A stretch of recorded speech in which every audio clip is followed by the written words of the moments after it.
Ever wondered why there are no dragons in the Lord of the Rings movies? We're delving into Middle-earth's lore today for the answers. Welcome, explorer of worlds, as we dig into this potentially elusive topic.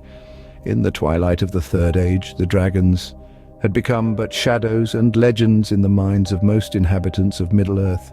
Once rulers of the sky and terror of the lands, their diminished presence was a testament to the changing world.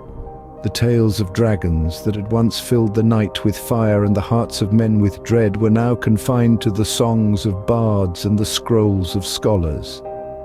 This absence in the era of the Lord of the Rings reflects a world in transition, one where the ancient threats had given way to more immediate concerns: the rise of Sauron, the rekindling of old alliances, and the last stand of the free peoples of Middle-earth.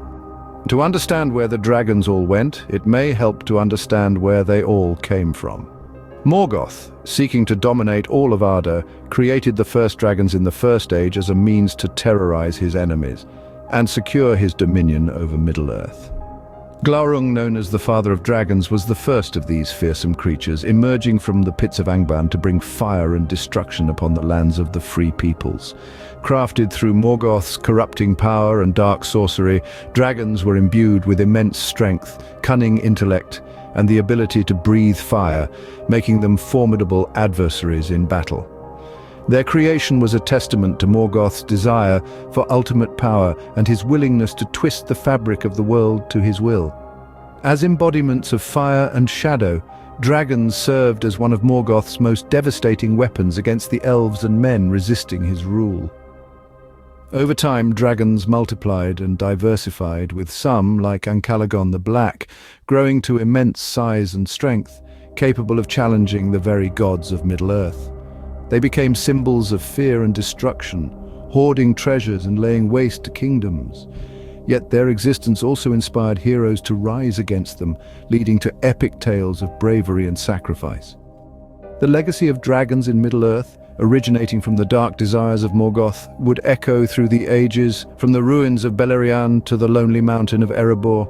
Their creation marked a dark chapter in the world's history, showcasing the depth of evil that could be unleashed by the corrupting power of the Dark Lords. Let's go over in brief the dragons and where they ended up, leading to a near-total absence of dragons once we get to Frodo's quest.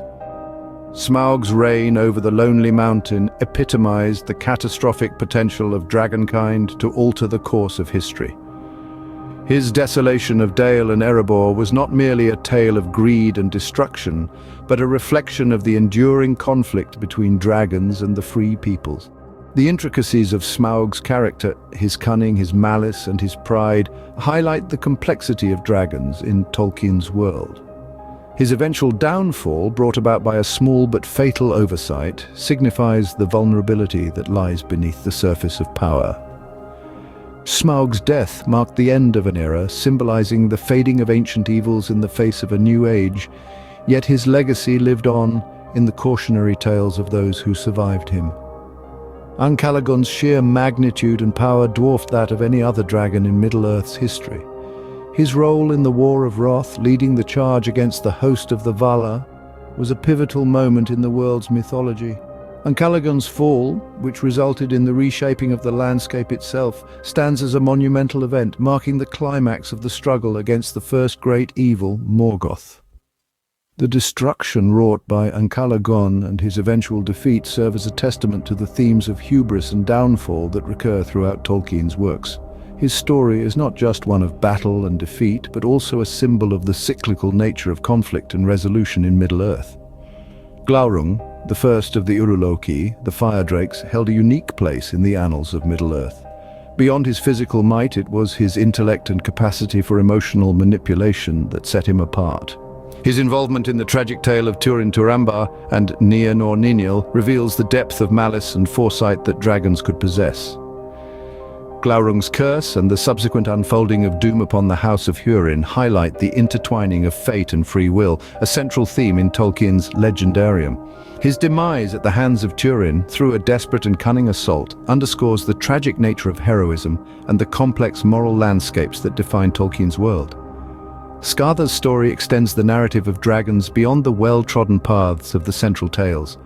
His existence in the Grey Mountains and conflict with the Eotheod adds layers to the geopolitical landscape of Middle-earth, showcasing the widespread influence and memory of dragons across different cultures and regions. The recovery and subsequent dispute over his hoard illustrates the lingering impact of dragons on the affairs of dwarves and men, echoing the broader themes of greed and discord that dragons often bring. Scatha's legacy, though less detailed, enriches the tapestry of Middle-earth's history, serving as a reminder of the enduring shadow dragons cast over the land. The cold drakes and lesser dragons of the north represent the varied and widespread nature of dragonkind in Tolkien's universe. Their presence in the withered heath and arid Mithrin speaks to a world where danger and the unknown lurk just beyond the borders of the mapped lands. These dragons, though lacking the fame and specific tales of their greater kin, contribute to the sense of a living, breathing world, one filled with perils and mysteries yet to be uncovered. Their existence adds depth to the lore, suggesting a diversity within dragonkind that mirrors the complexity of the world itself. The mention of sea serpents and leviathans expands the realm of the mythical and the monstrous beyond the confines of the land. These creatures dwelling in the depths of Middle-earth's oceans hint at a world rich with legends, not confined to the terrestrial. Their inclusion in the lore suggests a global mythology, one that encompasses all aspects of the world, from the highest mountain to the deepest sea. The sea serpents serve as a reminder of the vastness of Tolkien's imagination, a world where every corner holds the potential for awe and wonder, as well as danger and mystery. The concept of wingless dragons in the lore adds another dimension to the understanding of dragonkind in Middle-earth. These creatures, reminiscent of the ancient serpents of myth, highlight the evolutionary and adaptive aspects of dragons within the world. Their existence points to a time before the skies were dominated by winged drakes, a primordial era that laid the foundation for the legends that would follow. The wingless dragons, though less mentioned, serve as a link to the past, a nod to the deep history that underpins the world of Middle-earth. The dragons of Middle-earth, in all their forms and stories, weave a rich tapestry of myth and legend. From the fire-breathing terror of Smaug to the shadowy threats of the lesser drakes, from the ancient might of Ancalagon to the mysterious depths inhabited by sea serpents, these creatures embody the multifaceted nature of Tolkien's world. They are symbols of power, greed, destruction, and the eternal battle between good and evil. As we delve deeper into their tales, we uncover layers of meaning and symbolism that reflect the broader themes of Tolkien's legendarium. The legacy of dragons in Middle-earth is a testament to the enduring allure of mythology and the endless capacity for storytelling to explore the complexities of existence. Thus concludes today's video, Explorer. We hope you liked it and will venture on and explore our library.